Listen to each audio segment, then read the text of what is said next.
NEET exam में एक trend observe किया गया है कि ह्यूमन फिजियो के डिसऑर्डर से हर साल एक या दो सवाल कंपलसरी आ रहे हैं और ये बहुत इजी सवाल होते हैं, डायरेक्ट सवाल होता है बेस्ड ऑन सिम्टम्स और या फिर नाम देके तुम्हें पूछ लेंगे।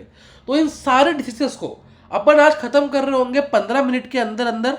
ठीक है, तो ये वीडियो आपके लिए बहुत इंपॉर्टेंट है, इसको सेव कर लेना, इसको नीट से एक दिन पहले भी देख लेना और अभी मेरे साथ नेक्स्ट 15 मिनट के लिए ये सारे डिसीजेस रिवाइज कर लो। ठीक है, सारे ह्यूमन फिजियो के डिसऑर्डर इसमें मेंशन्ड है। आपको ये फाइल जो है टेलीग्राम पे मिल रही होगी अथर्वा अग्रवाल ऑफिशियल के ऊपर, वहां पे जाके आप डाउनलोड करके पढ़ भी सकते हो। ठीक है, तो चलिए शुरू करते हैं। अगर वीडियो अच्छी लगती है तो लाइक जरूर कर देना, चैनल को सब्सक्राइब कर लेना फटाफट से यार, ताकि आपको और ऐसा कंटेंट मिल सके नीट के लिए। ठीक है, तो शुरू करते हैं डाइजेस्टिव सिस्टम से, या जिसको हम लोग कहते हैं डाइजेशन एंड एब्जॉर्प्शन चैप्टर से। इसमें क्या क्या डिसऑर्डर्स है? पहला है जॉन्डिस। ठीक है, जॉन्डिस में क्या होता है भैया? जॉन्डिस में जो है लीवर में कुछ प्रॉब्लम हो जाती है। ठीक है, इसकी वजह से बाइल पिगमेंट जो होता है, बाइल पिगमेंट ये जाके डिपॉजिट हो जाता है स्किन में, आईज में। इसके वजह से स्किन एंड आईज येलो हो जाते हैं। इजी, जॉन्डिस में liver effect, bile pigment deposition, जिसकी वजह से स्किन एंड आईज येलो, खत्म। सेकेंड जो है वो है वोमिटिंग। यहां देखो, नीचे देखो। ठीक है, वोमिटिंग में क्या होता है सबको पता है, इजेक्शन ऑफ स्टमक कंटेंट, जो पेट में कंटेंट है वो आपने उल्टा निकाल दिया मुंह के थ्रू। ठीक है, सबको पता है ये। इसका सेंटर कहाँ पे होता है? वोमिटिंग सेंटर होता है मेडुला ऑब्लोंगेटा। याद रखना, ये क्वेश्चन में पूछ सकता है कि वोमिटिंग सेंटर कहाँ पे होता है? Medulla oblongata. एक नोस वोमिटिंग होने से पहले नोसिया होता है, लगता है कि उल्टी आ रही है, डिस्कम्फर्ट फील होता है ना। ठीक है, कि नोजगी टाइप हो रहा है, वो सब चीजें इसमें होती है। डन। इसके बाद अगला है कॉन्स्टिपेशन। कॉन्स्टिपेशन में क्या होता है? जो फीसेस है वो कोलॉन में ही रिटेन होते हैं, retain within the colon, बाहर नहीं निकलते। ठीक है, बहुत सारे लोगों को, जो बूढ़े लोग होते हैं उनको प्रॉब्लम होती है कॉन्स्टिपेशन की, कि पेट जो है अच्छे से साफ नहीं हो रहा। ठीक है, तो ये लोग मोस्टली कहते हैं, बट उसका रीजन क्या होता है? कॉन्स्टिपेशन है, उनको कोलॉन में ही जो है वो फीसेस रिटेन्ड है। ठीक है, कॉन्स्टिपेशन में क्या हो रहा था? कॉन्स्टिपेशन के अंदर फीसेस रिटेन्ड हो रहे थे। लेकिन डायरिया में क्या हो रहा है? उसका उल्टा। डायरिया में बहुत, सबको डायरिया हुआ होता है एक बार। ठीक है, सबको आपने से हुआ होगा डायरिया। डायरिया के कई कॉसेस भी होते हैं, बैक्टीरियल, वायरल, कई सारे कॉज डायरिया के। ठीक है, तो डायरिया मोस्टली क्या होता है? Abnormal frequency of bowel movements. ठीक है, बहुत बार आप वॉशरूम जा रहे हो। ठीक है, आप, इसका एक फॉर्मूला होता है डब्ल्यूएचओ क्या कहता है? डब्ल्यूएचओ कहता है अगर 3 बार से ज्यादा आप दिन में जा रहे हो, ठीक है, दैट मीन्स कहीं ना कहीं आपको डायरिया है। और डायरिया में एक और अच्छी फीचर क्या होता है कि अच्छी फीचर मतलब लिक्विडिटी बढ़ जाती है। ठीक है, इंक्रीज लिक्विडिटी हो जाती है, खाने का एब्जॉर्प्शन घट जाता है। तो आप बहुत बार वॉशरूम जा रहे हो, एबनॉर्मल फ्रीक्वेंसी मोबाइल मूवमेंट की है, लिक्विडिटी बढ़ रहा है और फूड का एब्जॉर्प्शन कम हो जा रहा है। अगला है इनडाइजेशन। सबको होता है। ठीक है, प्रॉपरली जो है खाना आपका वो नहीं हुआ, डाइजेस्ट नहीं हुआ। ठीक है, इसमें क्या होता है? ऐसा लगता है भरा भरा, ऐसा लगता है कि यार निकलने वाला है, उल्टी भी हो सकती है, फीलिंग ऑफ फुलनेस आता है। कई कॉज है इसके, सिंपल है, कई कॉज। कभी शादी में गए, वहाँ एक्स्ट्रा फ्री का खाना था, एक्स्ट्रा खा लिया, ओवर ईटिंग कर ली।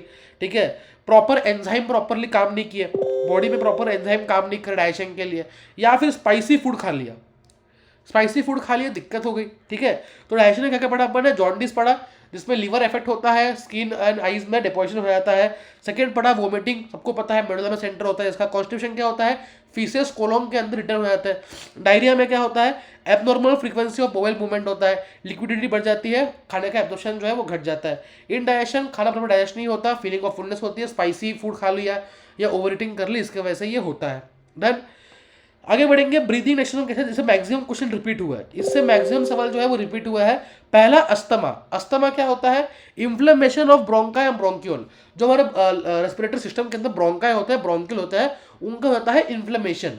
ठीक है, इसके वजह से डिफिकल्टी इन ब्रीदिंग होती है और एक साउंड निकलता है, एक विसल साउंड, सीटी सीटी।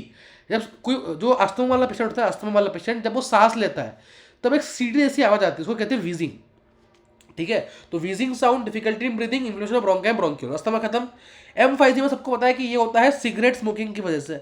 एम्फाइजीमा होता है सिगरेट स्मोकिंग की वजह से।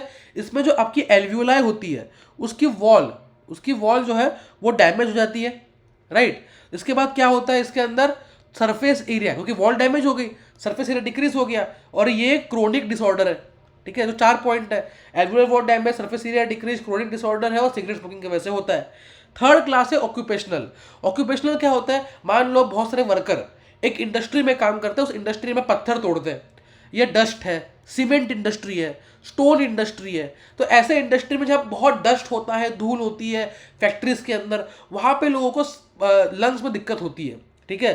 तो मोस्टली वहाँ पे होता है फाइब्रोसिस होता है, सिलिकोसिस होता है, सिलिकोसिस, ठीक है, याद रखना नाम, बस इससे ज़्यादा नहीं पूछेंगे। तो अपना ब्रीदिंग एक्सरसाइज ऐसे खत्म हो गया। अस्थमा इंपॉर्टेंट था, एम्फाइजिमा इंपॉर्टेंट था, inflammation bronchi bronchioles, alveolar walls damage और सरफेस एरिया कम, और सिगरेट स्मोकिंग पर क्वेश्चन तो पीवाईक्यू में आ ही रखा है। डन। आगे बढ़ेंगे, सर्कुलेटरी सिस्टम। पहला है हाइपरटेंशन। सबको होता है हाइपरटेंशन। क्या होता है?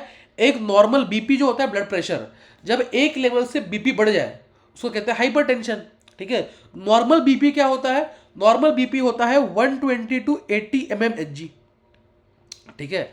120 या 80 mmHg बटा होता है, ठीक है। 120 क्या होता है? सिस्टोलिक प्रेशर, जिसको पंपिंग प्रेशर भी कहते हैं, लिख लेना, इंसर्ट में छुपा हुआ पॉइंट है ये। 120 mm होता है pumping pressure, systolic pressure. 80 mmHg होता है रेस्टिंग प्रेशर या डायस्टोलिक प्रेशर, ठीक है। तो भैया ये नॉर्मल है। तुम कब कहोगे कि भैया इस बंदे को हाइपरटेंशन है?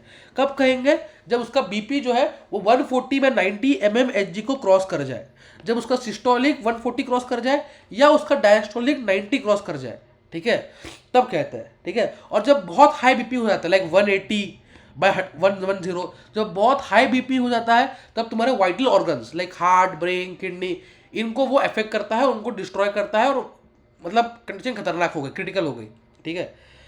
अब अगला है अपने पास कोरोनरी आर्टरी डिसीज, कैड, ठीक है। कोरोनरी आर्टरी डिसीज क्या होता है ये? इसको हम लोग एथेरोस्क्लेरोसिस कहते हैं। एथेरो का मतलब होता है प्लेक, मतलब कुछ डिपॉजिट हो गया, ठीक है। तो कोरोनरी आर्टरी डिसीज क्या होती है ना, पहले समझो कोरोनरी आर्टरी होती क्या है। देखो, हार्ट जो है वो पूरे बॉडी को ब्लड पहुंचा रहा है, ठीक है, तुम्हारे इस उंगली के टिप से लेके हर जगह, ठीक है।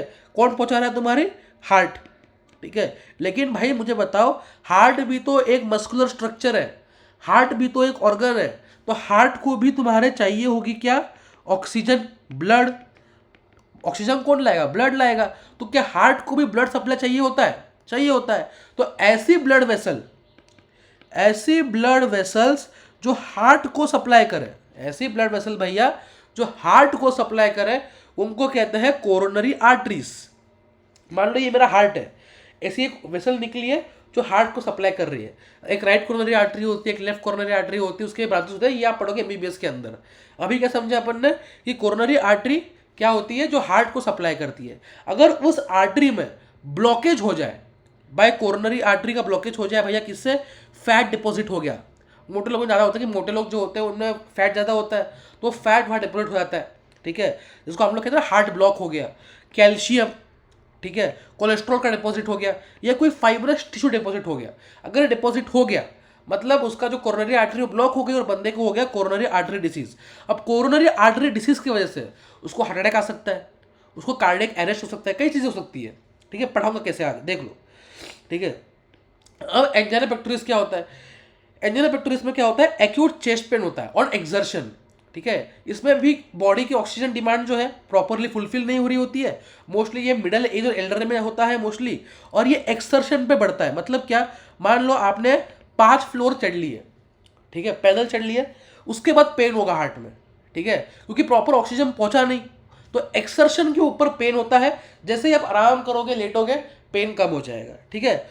अब 3 चीजें पढ़नी है अपने को: heart failure, cardiac arrest, heart attack, ठीक है, बहुत इंपॉर्टेंट है ये। हार्ट फेलियर मतलब क्या? हार्ट का काम करना बंद हो गया। समझो, एक दो चीजें बता रहा हूं, ठीक है। फेल फेल कोई बंदा या कोई भी चीज कब होती है? जब वो अपना काम सही से ना करे, ठीक है। एग्जाम में कोई फेल कब होगा? जब वो पढ़ाई सही से ना करे, उसका काम जो था वो सही से ना करे, ठीक है। तो हार्ट फेलियर मतलब हार्ट अपना काम नहीं कर रहा। हार्ट का काम क्या है? पंप करना। तो नॉट पंपिंग ब्लड इफेक्टिवली, तो बॉडी तक प्रॉपरली पंप नहीं हो पा रहा। मान ले किडनी चिल्ला रही है, भाई कहाँ है ब्लड, कहाँ है? हार्ट दे ही नहीं रहा, हार्ट फेल हो गया। ब्रेन बोल रहा है ब्लड दे भाई, ब्लड दे फटाफट, ऑक्सीजन चाहिए, नहीं दे पा रहा है, तो उसको कहते हैं हार्ट फेलियर। समझ में आया? हार्ट फेलियर मतलब हार्ट प्रॉपरली पंप ही नहीं कर पा रहा। इसमें एक कंडीशन होती है congestive heart failure. Congestive heart failure क्या होता है? कभी कभी लंग्स प्रॉपरली काम नहीं कर रहे हैं, उस वजह से हार्ट जो है वो फेल हो जाता है, उसको कहते हैं congestive heart failure. Cardiac arrest, arrest का मतलब होता है स्टॉप। अरेस्ट का मतलब होता है स्टॉप, पकड़ लिया, स्टॉप कर दिया। तो ऐसी कंडीशन जब हार्ट बीट करना ही स्टॉप कर दे। हार्ट फेलियर में क्या है, हार्ट बीट तो कर रहा है लेकिन इतना ऑक्सीजन बीट नहीं कर पा रहा, इतना प्रॉपरली बीट नहीं कर पा रहा, फेल हो जा रहा है बीट करने के लिए उतना अच्छे से इफेक्टिवली कि वो बॉडी तक ब्लड पहुंचा पाए। अरेस्ट में क्या हो रहा है, हार्ट बीट हो रहा था, टक दुक दुक दुक दुक दुक, एक टाइम पे बंद हो गया, अरेस्ट। ठीक है, इसको कहते हैं कार्डियक अरेस्ट। हार्ट अटैक क्या होता है, ये मोस्टली कोरोनरी आर्टरी डिसीज के बाद होता है। इसमें जो हार्ट के मसल है वो डैमेज हो जाते हैं। डैमेज कैसे होते हैं, इसी को हम लोग कहते हैं मायोकार्डियल इन्फार्क्शन, एमआई। सुना होगा। अब देखो, जो कोरोनरी आर्टरीज थी इसके कई सारे कॉज है, कई सारे कॉज, बट एक कॉज सीएडी भी है, इसका एक कॉज कोरोनरी आर्टरी डिसीज भी है। जो कोरोनरी आर्टरीज थी अगर वो ब्लॉक हो गई तो हार्ट के मसल्स को ऑक्सीजन मिल नहीं पाएगा। अगर हार्ट के मसल को ऑक्सीजन नहीं मिला तो हार्ट के मसल डैमेज, बंदे को हो गया हार्ट अटैक, हार्ट खत्म, डैमेज हो गया, हार्ट में हो गया नेक्रोसिस। ठीक है, नेक्रोसिस मतलब क्या होता है, हार्ट के मसल डैमेज होने लग गए, मतलब सेल डेथ होने लग गई।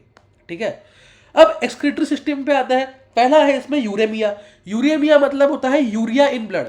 अगर किसी बंदे की किडनी सही से काम ना करे, अगर किसी बंदे की किडनी सही से काम ना करे तो यूरिया बाहर निकल नहीं पाएगा। यूरिया बाहर निकल नहीं पाएगा तो यूरिया ब्लड में एक्यूमुलेट होना स्टार्ट कर देगा। अगर यूरिया ब्लड में एक्यूमुलेट होगा उसको कहते हैं यूरेमिया। अगर किसी को यूरेमिया हो रहा है मतलब उसके ब्लड में बहुत यूरिया बढ़ रहा है, मतलब किडनी सही से काम नहीं कर रही है, मतलब अपने को करना पड़ेगा उसका हीमोडायलिसिस। ठीक है, आपने सुना होगा कि ये पेशेंट जो है 2 साल से डायलिसिस करवा रहा है। ठीक है, क्योंकि किडनी काम नहीं कर रही उसकी, लेकिन उसका अल्टीमेट ये तो टेम्पररी सॉल्यूशन है।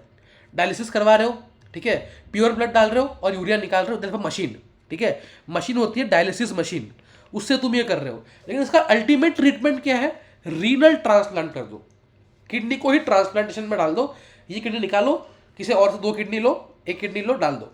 ठीक है, रीनल कैलिकुला क्या होता है, कैलिकुला बोल लो, stones of crystallise salts. Stone जिसको हम लोग कहते हैं किडनी स्टोन, ये होती है रीनल कैलिकुला, किडनी स्टोन। ऑक्सेलेट के ये स्टोन्स होते हैं, ऑक्सेलेट्स। ठीक है, ग्लोमेरुलोनेफ्राइटिस क्या होगा, नाम में ही है, inflammation of glomerulus. Inflammation of glomeruli is called as glomerulonephritis. Done. अब लोकोमोशन पे आता है। पहला है माइस्थीनिया ग्रेविस। याद रखना ये ऑटो इम्यून है। ऑटो इम्यून मतलब क्या, खुद के बॉडी के सेल खुद को ही डिस्ट्रॉय करने लग जाए। समझ में आ रहा है, बॉडी खुद के ही सेल को जब डिस्ट्रॉय करने लग जाए तो कहते हैं ऑटो इम्यून डिसऑर्डर। और ये न्यूरोमस्कुलर जंक्शन, NMJ, ठीक है, एक जंक्शन होता है जहां पे मसल और न्यूरॉन जुड़ते हैं, जहां पे न्यूरॉन और मसल जुड़ते हैं, इसको कहते हैं न्यूरोमस्कुलर जंक्शन, वहां पे ये अफेक्ट करता है। ठीक है, इसके वजह से फटीग होता है, weakening and paralysis of muscle हो जाता है, स्केलेटल मसल। सेकेंड है डिस्ट्रोफी। मस्कुलर डिस्ट्रोफी मतलब क्या होता है, progressive degeneration of muscles. Muscles अब जो है वो डिजेनरेट हो जाती है, खराब हो जाती है, सड़ जाती है, डिस्ट्रोफी। और इसका कॉज जो है जेनेटिक कॉज है। तो क्वेश्चन पूछ सकता है कौन सा ऑटो इम्यून है, कौन सा जेनेटिक है। ऑटो इम्यून ग्रेविस है, जेनेटिक डिस्ट्रोफी है। टेटनी क्या होता है, रैपिड स्पैज्म होते हैं मसल के अंदर, स्पैज्म। ठीक है, खींचना मानो स्पैज्म समझ लो। ठीक है, ये होता है due to low calcium plus plus level. जब किसी के बॉडी के अंदर कैल्शियम प्लस प्लस लेवल कम हो जाए तो उसको टेटनी हो जाती है, रैपिड स्पैज्म होता है मसल के अंदर। ठीक है, और मसल कई बार जाम भी हो जाता है प्रॉपर। ठीक है, जैसे तुमने सुना होगा टेटनस किसी को हो गया तो उसमें होता है ये। आर्थराइटिस में क्या होता है, inflammation of joints, easy. Gout में क्या होता है, inflammation but due to accumulation of uric acid. ठीक है, अगर यूरिक एसिड वर्ड दिख जाए और इन्फ्लेमेशन दिख जाए तो मतलब वो गाउट है। ठीक है, डन। ओस्टियोपोरोसिस में क्या होता है, ये मोस्टली बूढ़े लोगों में होता है, एज रिलेटेड डिसऑर्डर है, मोस्टली फीमेल्स में होता है जिनकी एज जो है 50 साल क्रॉस कर चुकी है, मेनोपॉज में है। ठीक है, इसमें इस्ट्रोजन का लेवल घट जाता है। इस्ट्रोजन का लेवल घट गया, इसके बाद बोन का मास कम हो जाता है, मतलब बोन तुम्हारे मान लो ऐसे थी, मोटी बोन थी, अब वो बोन जो है वो पतली हो जाएगी। समझ में आ गया, तो बोन का मास डिक्रीज हो रहा है, इसको कहते हैं ओस्टियोपोरोसिस, पोर बन रहे हैं, इन शॉर्ट ऐसा समझ लो। ठीक है, कि ओस्टियोपोरोसिस मतलब बोन जो है वो अपना मास कम करते जा रही है, तो फ्रैक्चर के चांसेस बढ़ जाएंगे, फ्रैक्चर के चांसेस जो है उसमें बढ़ रहे होंगे। तो ये 4 पॉइंट इसके इंपॉर्टेंट है। अब कुछ यहाँ पे है जो एक्सप्लेन कर रहा हूँ और 1-2 मैं आपको एक होमवर्क भी दूंगा। ड्वार्फिज्म क्या होता है, जब ग्रोथ हार्मोन कम पड़ जाए ड्वार्फिज्म कहते हैं। जाइजेंटिज्म मतलब ग्रोथ हार्मोन कम पड़ जाएगा, ज़्यादा हो जाएगा, जाइजेंटिज्म कहते हैं। इसमें एक और है एक्रोमेगैली। ठीक है, ये मोस्टली मिडल एज में होता है और इसको एक दो कैरेक्टरिस्टिक इंसिडेंट पढ़ लेना। ठीक है, होमवर्क दे रहा हूँ। क्रिटिनिज्म क्या होता है ये भी पढ़ लेना, ये तुम्हारा हाइपोथायरॉयडिज्म होता है, ठीक है।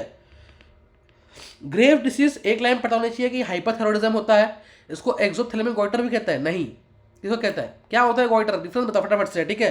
पहले मुझे कमेंट करता ना गॉइटर क्या होता है, गॉइटर तो हाइपोथायरॉयडिज्म है, ठीक है। क्रिटिनिज्म क्या है ये तुम्हें बताना है कमेंट्स के अंदर। अगला तुम्हें बताना है एडिसन डिसीज क्या है, under production of which hormone, बस इतना आंसर कर देना, under production of which hormone. तो ये एक्स्ट्रा में है जिससे कम क्वेश्चन आते हैं बट आते हैं, ठीक है। सब ये तो इजी है, ये भी इजी है, एक्रोमेगली भी इजी है।